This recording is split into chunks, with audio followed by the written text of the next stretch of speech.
right, folks, let's do this. David Parsons here. Welcome to News Trap. It is Tuesday, May 6th, 2025.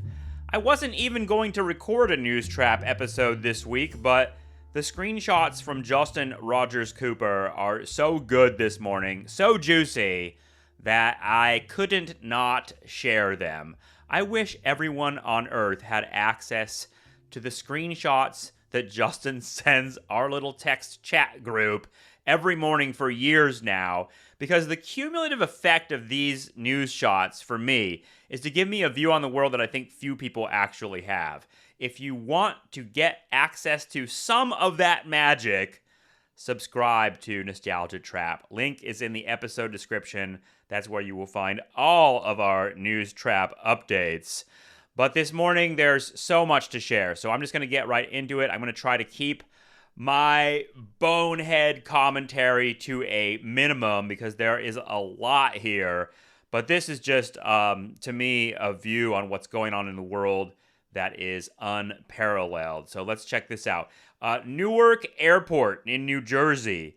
They experienced a few problems last weekend. Apparently, air traffic controllers lost communication with airplanes in the sky, which seems like kind of a dangerous situation, quite honestly.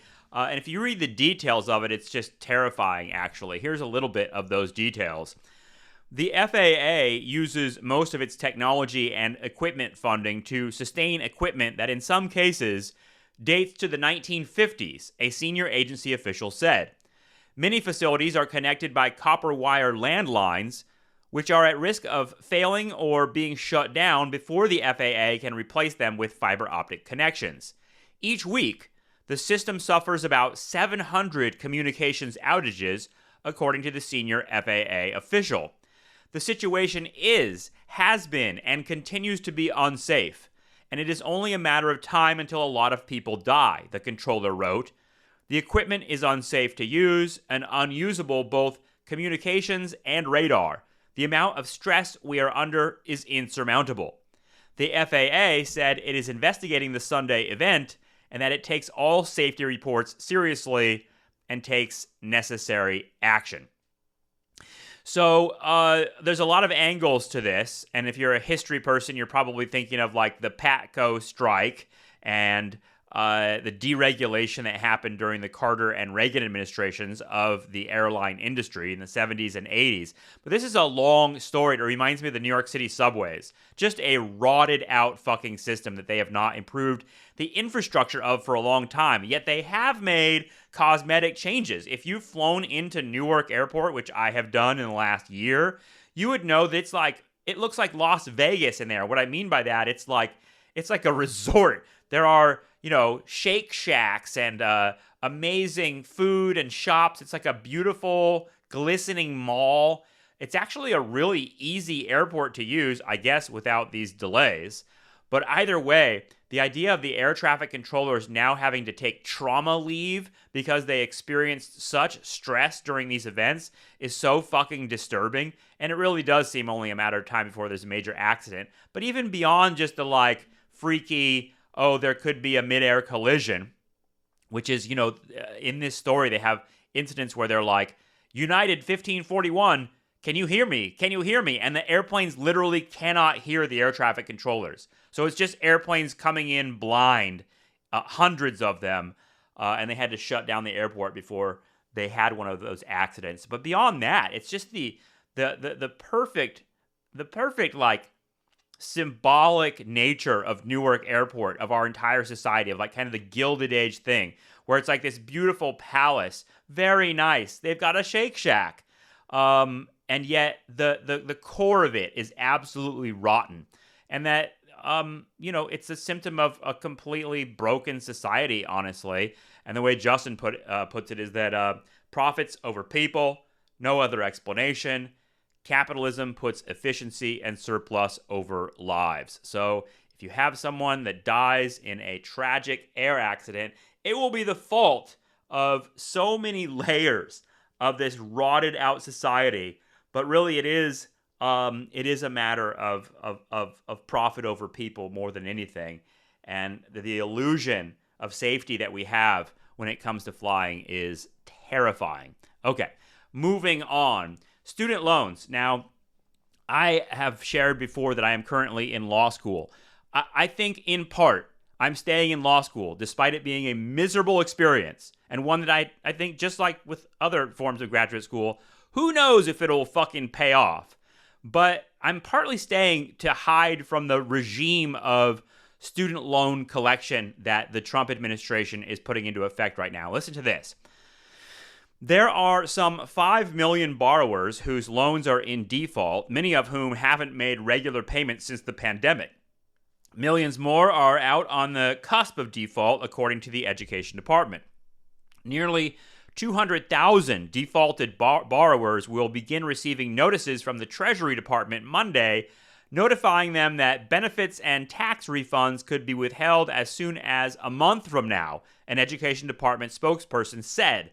Wage garnishment could begin later this summer, the spokesperson added. So just unbelievable cruelty and unfairness when it comes to the collection of student loans there. And to hear people within the Trump administration and people like Ben Shapiro being like, well, maybe you should have thought of that before taking out loans that you couldn't pay back, is just so fucking infuriating. I can't even talk about it on the podcast because it makes me sick to my stomach. But I'm totally hiding from that by, having a deferment while I'm in school. But still, I am racking up debt just to pursue education in the hopes of finding a career. I feel like I'm a lot of other people. I can really understand the abject stress and fear that comes from all of that hanging over your head, and from a government that is now saying they're going to collect these things with the cruelest measures available to them is really, honestly, repulsive. But also, just in terms of the larger economic forces at work, that's not going to make the situation any better in America as prices rise, as rent rises, as jobs go away. It's just another way to fuck everyone over. And I think we're headed for bad times. Hey, did I mention that you could subscribe to Nostalgia Trap for just $5 a month? Check out the link in the episode description. Help out a starving student. All right. Here's a little bit about Trump changing the name of Veterans Day, which is a little personal for me because my dad's birthday is Veterans Day, November 11th. Listen to this. Trump announces he is replacing Veterans Day with, quote, Victory Day for World War I, taking away the honor of the day from millions of veterans, podcaster Brian Tyler Cohen wrote on X. Strategist Alexander Vindman, a senior advisor at Vote Vets, blasted Trump for his decision and ripped him for reportedly asking thousands of soldiers to participate in a parade for the president's birthday. Trump is a dipshit simpleton. He doesn't understand that tens of thousands of troops were killed and wounded between May and August 1945, so May 8th as Victory Day makes no sense as a starting point. So it's incredibly insulting that he wants to do another one of these vanity changes, just like the Gulf of Mexico to the Gulf of America. And it's all, to me, it's all just power. It's all the erotics of power. I'm going to do it because I can, and then I can point to that and say, I did that. Does daddy love me now? And Trump's psychology is getting, I think, even more on the surface in terms of understanding how he operates with this sort of petty bullshit. But the fact that we're all subject to it is really, honestly, frightening. Okay, so let's see. More screenshots to share here. Some economic stuff. I'll get to this later. Oh, here's a bit that will add more to the situation that we're in terms of being run by an openly corrupt government. When Donald Trump agreed to attend a dinner with the largest investors in his own brand cryptocurrency, he transformed the Trump coin into something else entirely, a means of access to the sitting president.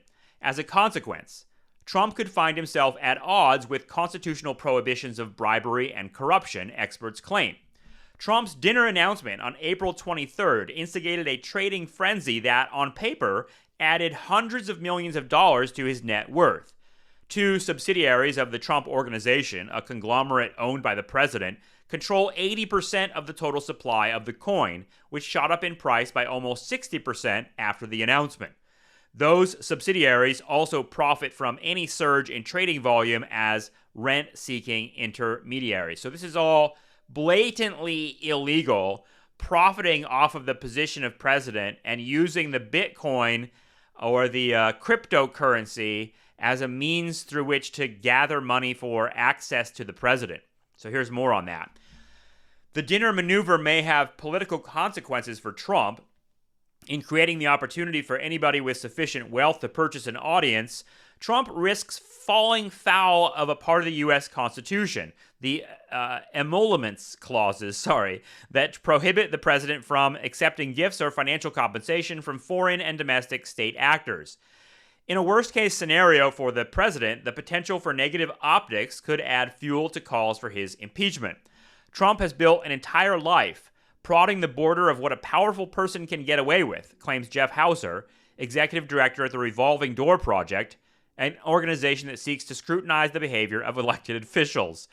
But at some point in time, he could push a little too far and it comes back on him. This dinner has the possibility of being that. The door to utility has been opened. The market will expect further utility to come from holding that coin, says Nathan Vanderheyden, head of business development at crypto company Aragon. Before, you were speculating on a Trump coin with no utility. Now you're speculating on future access to Trump. That has to be worth a bit more money. At present, the names of the Trump holders set to win a place at the dinner are concealed behind pseudonyms and alphanumeric crypto wallet addresses. The White House did not respond when asked whether the attendee list will be made public. Whether Trump would face any consequences for theoretically violating foreign emoluments laws depends on the strength of his grip on Congress, the political class tasked with upholding the Constitution, LOL, including through impeachment, LOL. In the halls of Congress, calls for Trump's impeachment are already growing. He is granting audiences to people who buy a meme coin that directly enriches him, said Democrat Senator John Ossoff in a town hall meeting on April 25th. There is no doubt that this president's conduct has already exceeded any prior standard for impeachment. So, besides the question of who is coming to dinner, who are the people who are actually paying for a meme coin dinner and paying for access to the president, there's the larger issue here of just like how blatant the thievery is, how blatant the corruption is. I mean, I know most people don't give a fuck because it's sort of like, okay, just one more thing.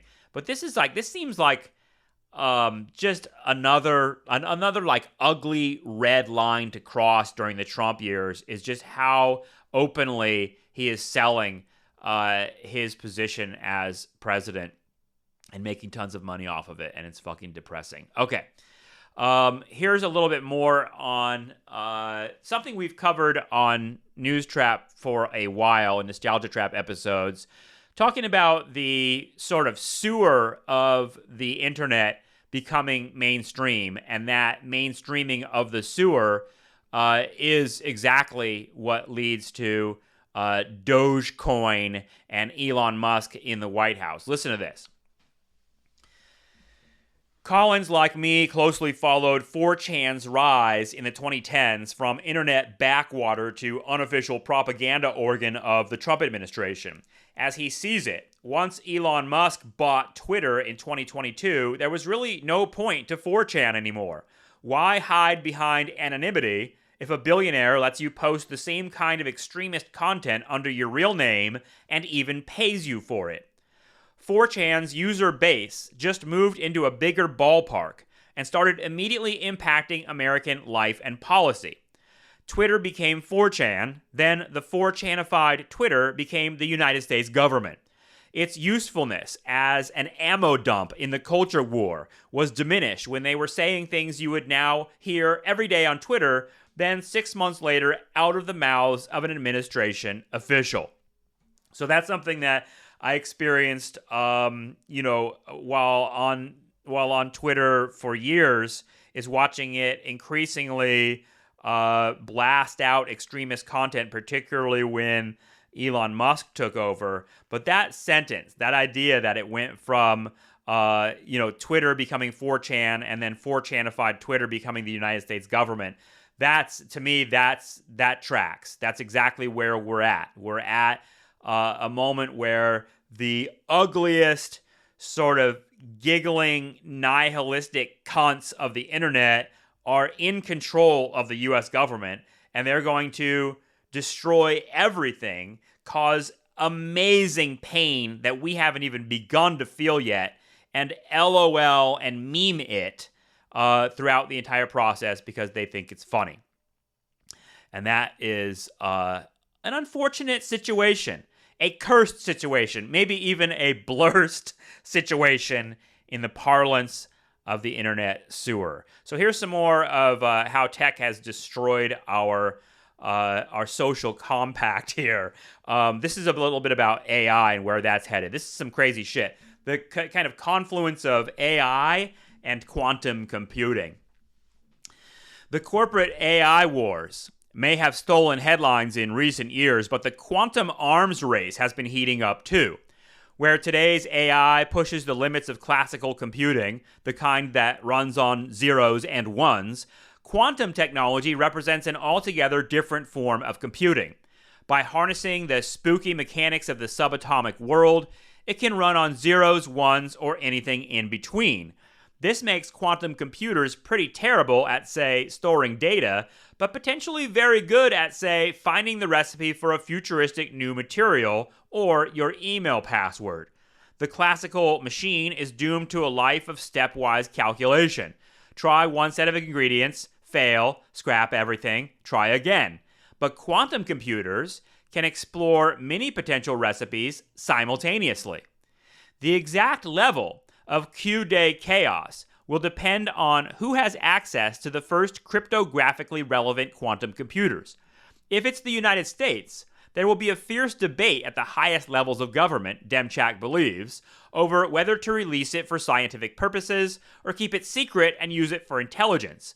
If a private company gets there first, the US will buy it and the Chinese will try to hack it, she claims. If it's one of the US tech companies, the government could put it under the strict export controls that now apply to AI chips. And then there's Bitcoin. The cryptocurrency is exquisitely vulnerable to Q-Day. Because Q-Day, by the way, is quantum computing day. Because each block in the Bitcoin blockchain captures the data from the previous block, Bitcoin cannot be upgraded to post-quantum cryptography, according to Kapil Diamond, CEO of Quiranium, a post-quantum blockchain security company. The only solution to that seems to be a hard fork. Give birth to a new chain and the old chain dies. But that would require a massive organizational effort. First, 51% of Bitcoin node operators would have to agree. Then everyone who holds Bitcoin would have to manually move their funds from the old chain to the new one. If Q-Day happens before the hard fork, there's nothing to stop Bitcoin going to zero. It's like a time bomb. The problem for the Fed amounts to a goalkeeper's dilemma. Okay, sorry, that's a different screenshot. So cut that. Editor, cut that. I'm talking to myself. Okay, so the Bitcoin thing is obviously another example of how by moving all of our financial lives onto a cloud and onto systems that are being transformed dramatically, profoundly, right before our eyes, seems like a recipe for absolute financial meltdown. We're getting closer to the point that Brad Pitt's character Tyler Durden fantasized about in Fight Club, in which they had to they wanted to destroy all the credit card company buildings by bombing them. And what do you say? Like, erase the debt record. Everyone goes to zero. It'll cause chaos. We don't even need to blow up the buildings anymore. The quantum computers are going to do it for us. And in that sense, we have given birth to a technology that is acting like terrorists that are essentially just waiting for the right moment. And when that moment will come, who fucking knows? But it's part of me is kind of like, okay, cool. Erase my student loans then, motherfuckers. Please, I'm praying for the quantum meltdown. Q-Day can't come soon enough. Destroy this economic system, because then I won't have to get up every night worrying about my student loans. Okay, a few more things to share here. Okay, this is some gross shit. So, trigger warning. We're going to get into some gross shit here. Kanye. Yay. Kanye West, the rapper. You know him. You maybe loved him at one point. I certainly took the Kanye pill at some point and thought of him as one of the most important artists of my lifetime. I still listen to some of his older music, for sure. But, you know, it's hard to get away from the fact that he's a fucking Nazi. He's a very unwell person. And his personality is so desperate, so Trumpy, that it's hard to take him seriously. It's definitely hard to admire him, and it's definitely difficult for me to consume his art. That's just the way it goes. I'm not a cancel culture person. I will consume art by shitty people, for sure. In fact, some of my favorite art is made by the shittiest people on earth, for sure. But, that being said, Kanye's kind of gross. So here's a little bit of this grossness. His light bulb moment: to launch a worldwide porn company inspired by Bianca's vagina. And now an insider tells us that after convincing Bianca, 30, of his sordid plan, the rapper, 47, is now actively recruiting other famous faces who may want to become models for his wares. And with Bianca now fully on board, a source tells Closer that the architect and model is acting as the brains behind Kanye's latest bonkers new business plan. They say Bianca is the brains behind this. She has her eyes on making a lot of money and thinks that sex toys would fly off the shelves with her as the face and body and Kanye as the celebrity name. The insider reveals pornography and sex is the driving force in Kanye's life. It's never not on his mind. He will literally have porn, playing on huge screens when you walk into his office. All his screensavers on his computers are porn, and on top of that, he has thousands and thousands of old school magazines stockpiled, as well as tons of old VHS videos. He considers himself a true aficionado and expert, and feels like that makes him the perfect person to launch the next porn empire, and can't believe that he's found a woman who not only supports that dream, but is pushing him to make it a reality. Previously opening up about how he turned to pornography while grieving his late mother, Donda, who died suddenly following plastic surgery in 2007, Kanye revealed, "My dad had a Playboy left out at age 5, and it's affected almost every choice I made for the rest of my life. It's like that was such a script out of a rock star's life. My mom had passed a year before, and I said some people drown themselves in drugs, and I drowned myself in my addiction to sex." Now the source says he's been addicted to porn for so many years now, at this point, it's a part of his personality. So add that in with the Nazi shit, and you've got like some themes here. And this is why I love Justin's screenshot sort of carnival that I get every morning, because I start to make these connections. Like that subconscious shit, the stuff that is bubbling under the surface of the human mind, and really the collective of humanity, that we now have sort of digitized and put on the internet. 4chan was where it hung out before. Now it's Twitter. Now it's the United States government. That kind of subconscious filth, represented by Nazi shit, pornography, hardcore violence, a nihilistic attitude towards other human beings. All of that stuff is being like amplified and externalized and coming out right now. And Trump, to me, I think that's the kind of carnal thing he represents to me. Like Trump himself is the kind of agent, the kind of like king daddy of the id, the grossest aspects of who we are becoming real, becoming part of our society in much more profound and visible ways. I don't know where all of this is leading, but the fact that Kanye wants to, create a sex toy company and bring porn into the mainstream is, a really important symbol of that. And we're so far from, like, I don't know, whatever the feminist and post-feminist discussions of pornography that were big in the 70s and 80s were, because I'm not sitting here being like, oh, porn should be and sex should be hidden behind closed doors. That sort of prudishness, I think, is actually part of creating and building that subliminal, subconscious place for it, and hiding it away. But at the same time, I don't think any of us can deny that what Kanye is building here and what his impulses are for humanity and for capitalism are quite dark and are quite nasty. And that's what I think I wanted to point to. We're at a moment where that shit is becoming much more a part of our lives and a part of the way societies are structured. Okay. A few other things. There's some commentary here from the Financial Times.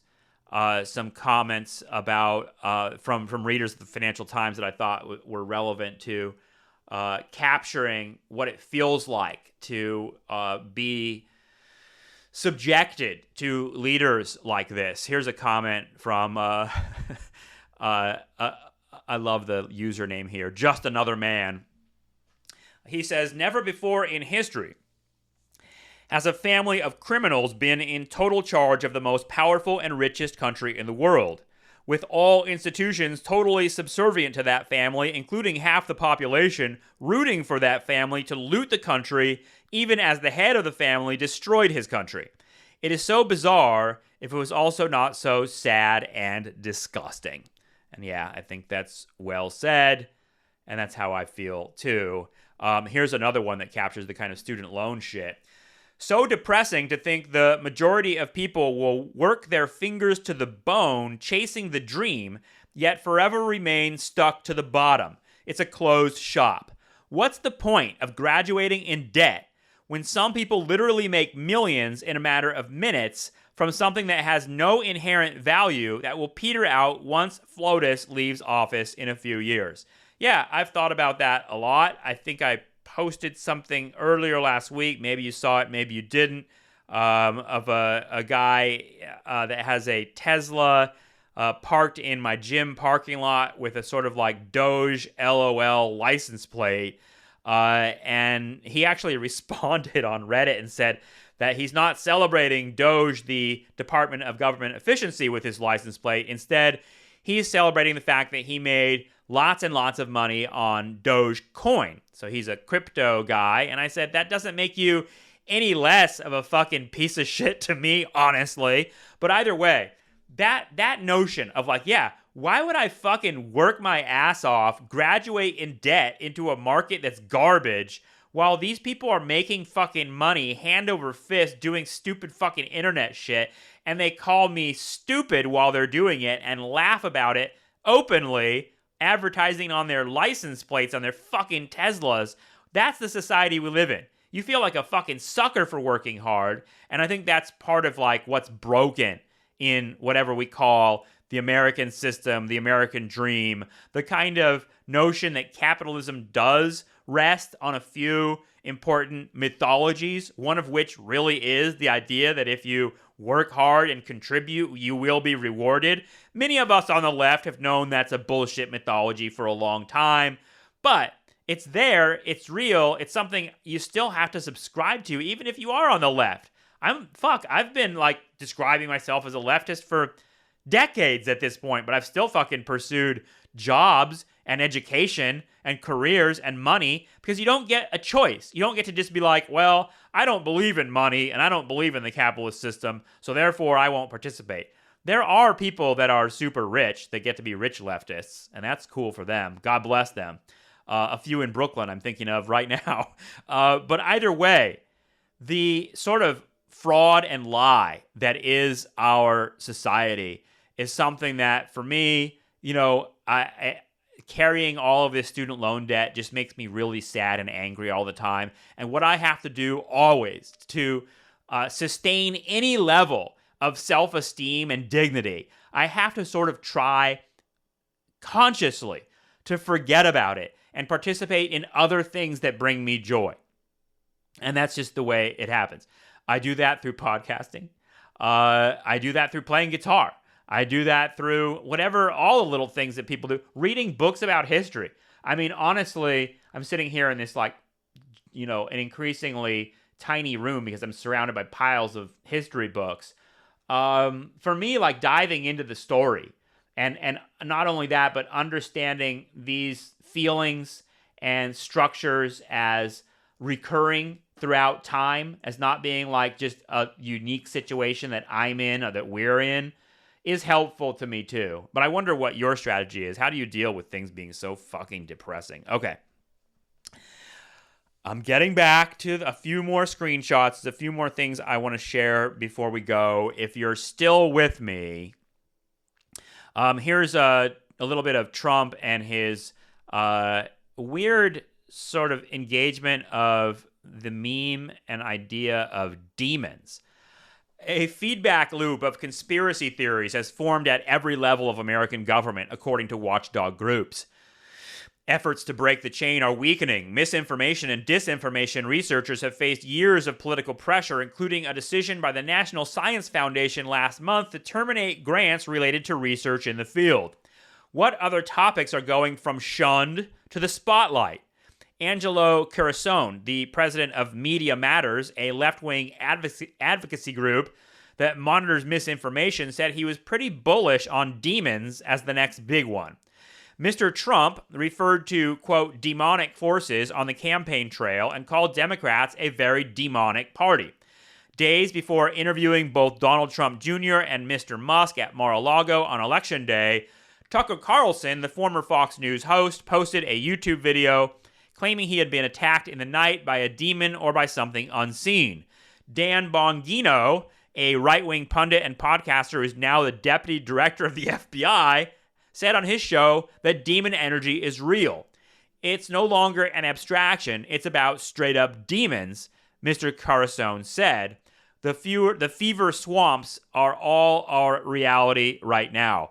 I love that sentence. The fever swamps are all of our reality right now. That is intense. We're in the fever swamp, baby. Okay, a few more things to share here. Okay. There is growing concern, especially in Europe, that World War is on the way. Here's a little screenshot about that.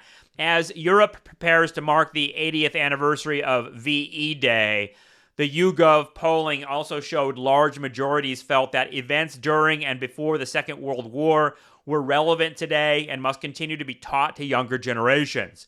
Between 41 and 55% of respondents in the 5 European countries polled, Britain, France, Germany, Italy, and Spain, said they thought another world war was very or fairly likely within the next 5 to 10 years, a view shared by 45% of Americans. Majorities of 68 to 76% said they expected any new conflict would involve nuclear weapons, and between 57 and 73% also said a third world war would lead to greater loss of life than in 39 to 45. Many believed it would kill most people in the world. Blurst. Okay, sorry guys, that one's pretty bad. But yeah, we've been hanging the nuclear bombs over us. They've been hanging over us our entire lives.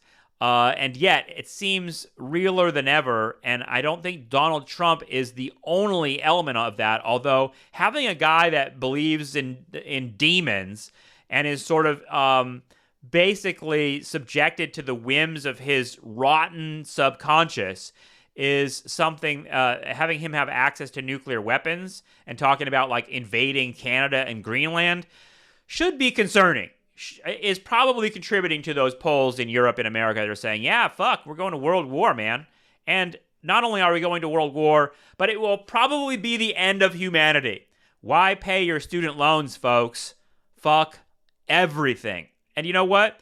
People in Palestine, in Gaza in particular, certainly know that. And we'll have a few pieces of news from that end of things, which has sort of been like just an endless chasm of grief and suffering for a couple years now since the October 7th attacks and Israel's response. I went to a concert on Saturday night here in Ventura by a band called Godspeed You Black Emperor. They're sort of a radical post-rock band from Canada, been doing their thing for more than 20, 25 years. And it's been, the show was very, pro-Palestine, we'll put it. There were a lot of radicals there, and at one point during a silent moment, someone yelled, "Free Palestine," and the crowd erupted. And it's nice to know that energy is there. At the same time, especially, and I'll have more to say about this next week when I do the Louis Theroux documentary. In the context of other genocides, it seems like this genocide has worked. And it doesn't seem like the sort of resistance is going to win here. And I hate to say that, but it's just an ugly situation. Here's a little bit on that. Palestinians say the ferocious new military campaign, the unprecedented blockade, the seizure of Rafah, and Israel's announcement that it planned to conquer the territory and establish a sustained presence there, all instigated since Trump's return to the White House, and with his blessing, point to only one endgame, that they will be forced out of the Strip. I used to be respected and financially secure. The war turned me into a thief just trying to feed my children, Hakimi said, beginning to cry. I never tried to leave Gaza before, but I am sure that if Rafah was open, most of Gaza's people would leave. There is no life here. People willing to leave the Strip will be allowed to do so in compliance with Israeli and international law and in line with Donald Trump's vision, a spokesperson for Israel's Prime Minister Benjamin Netanyahu said last month. Leaving would not be a real choice for many in Gaza, aid workers said. There is nothing left. I was in Khan Yunis recently, and there were no signs of Hamas but bombing all the time. The people are already broken. They have not been allowed to leave. Almost everyone would leave now if they had the chance, said a field worker who asked not to be named.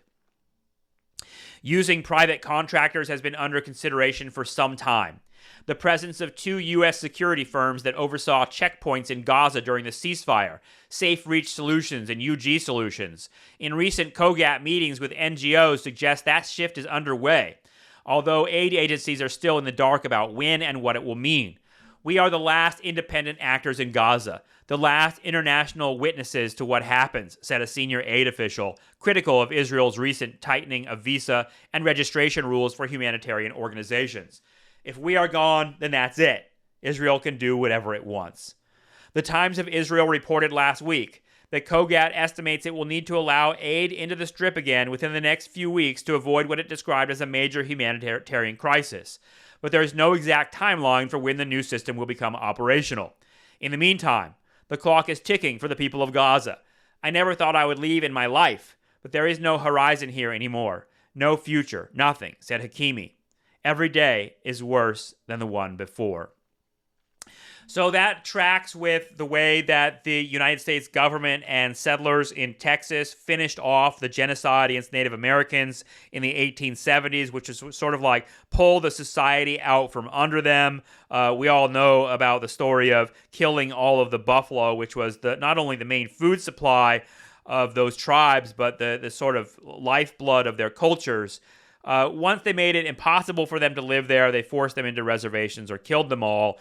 That's what's going on in Gaza, and that's what Israel is doing. And again, it feels like Israel will get away with this. It works. The policy works. The Palestinians have very little places to go here. They could try more terror attacks, I suppose. But just like the Indian tribes, the last sort of remnants of them that were doing terror attacks on white settlers, it had the stink of desperation to it.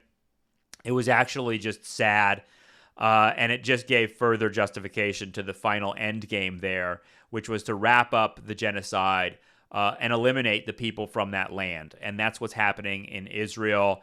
And again, I don't see I don't see how that's going to change. And that's just a sad thing to admit. But that is the pattern of the world. And as I sit here looking at all my history books, there are many, many examples like it. There is not there are things that are unique about what Israel has done to the people of Palestine. But there are also just endless examples of this happening, not only in that area, but in regions around the whole world, and even happening right now in other regions that don't nearly get as much play as the Israel-Palestine thing, because it didn't lead to a fun meme like Genocide Joe.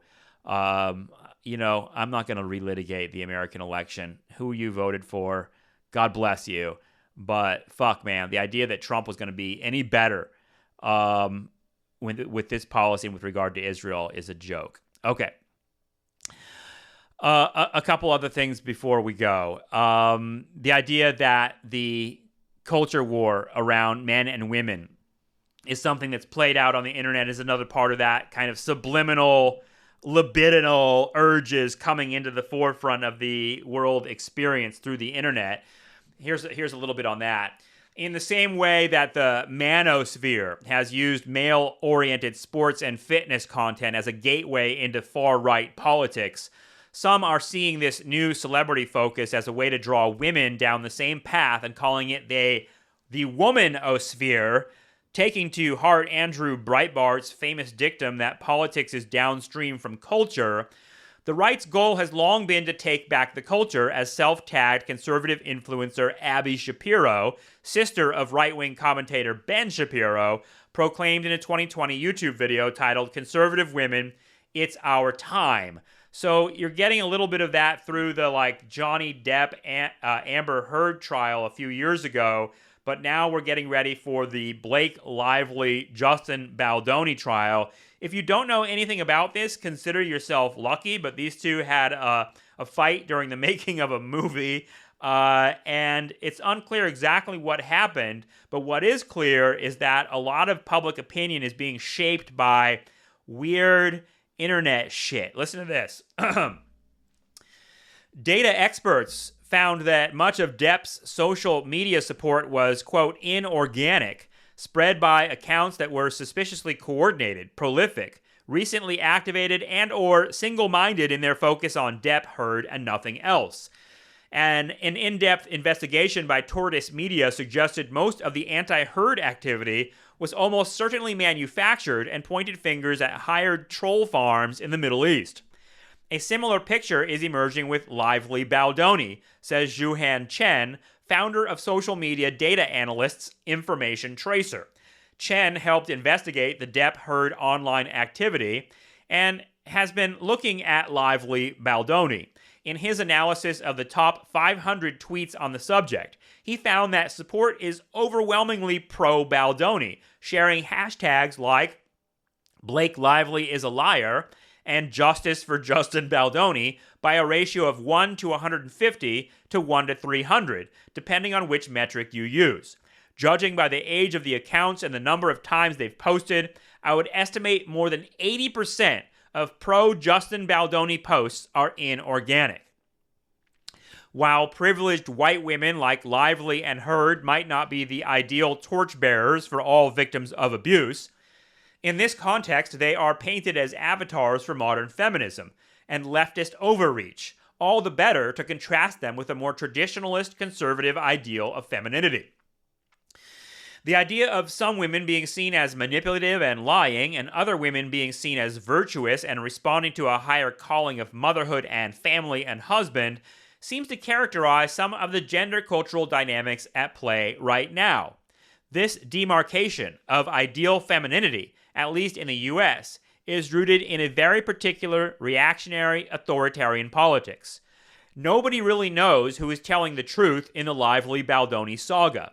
But if the case ever does come to trial, as well as sending the internet into meltdown, it could shed light on far more than simply who said and did what to whom. whatever the outcome, the battle being fought right now, outside the courtroom, on social and mainstream media, could be more significant in terms of women coming forward as victims of abuse and sexual violence, especially, but also in terms of how much we trust what's presented as popular opinion, and by extension, how easily it can be manipulated, whether in pop culture or in politics, assuming they're still two different things. So, we will end with that. I love that idea. It's something we have obviously hit on a lot on this podcast over the years, the confluence of pop culture and politics, and the idea that, even if there are assassinations, and we already have that with Luigi, the stuff will be memed, it'll become a joke, it'll become like a part of a media ecology that sort of writes everything into a poppy narrative. And that's what I feel like we're in. And since that poppy narrative is, controlled by bots, but also shaped by people posting, like really gnarly people posting really gnarly shit, and that like becoming a part of the larger historical reality we're all living through. Hang on, dude. This is like, Joe Rogan territory, obviously. I'm not the only one that's noticing this. But we are in a story, and we're in like a kind of carnival. And it feels like nobody is in control. As much as we're all sort of like waiting for Donald Trump to leave office, it does feel like the wheels are off, and we're just sort of like cruising down the mountain into hell. And nobody is driving that train. And I know that's like a million mixed metaphors there, but I know that you know what I'm talking about. So thanks for being a News Trap listener. If you want access to all of our News Trap stuff, and really, I gotta say, this Justin's screenshots that he sends to our text messages every morning is the best news service on earth. I love this stuff, even though it cracks me up and really drives me completely insane. If you're a News Trap person, you know who you are. So smash that like and subscribe button and check out our Patreon page. The link is in the episode description. Thanks so much, everyone. We'll talk to you again very soon. See ya.